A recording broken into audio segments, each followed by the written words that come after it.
کلاس سوم دبستان بودیم، زنگ دینی. معلم عسکری یهویی گفت امتحان شفاهی میگیرم.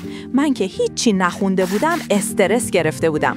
نفر اول که درس خوند بود تون جواب داد و رفت. نوبت من نزدیک میشد و داشتم میلرزیدم. رسید به نفر دوم، سامان. معلم پرسید سامان جان حجاب یعنی چی؟ سامان یکم فکر کرد و بعد با قاطعیت و صدای بلند گفت آقا اجازه، حجاب یعنی دختر فامیل با شورت و سوتین نیاد جلومون. همین که اینو گفت کلاس ترکید، همه بچه‌ها منفجر شدن از خنده. خود معلم عسکری هم نتونست خودشو نگه داره و زد زیر خنده. صورتش قرمز شده بود و فقط گفت برید سر جاتون، امتحان تعطیل. اون روز نه تنها از صفر گرفتن نجات پیدا کردم، بلکه فهمیدم بعضی وقتا یه جواب ساده و خنده‌دار میتونه یه کلاس سخت رو به بهترین شکل ممکن تعطیل کنه.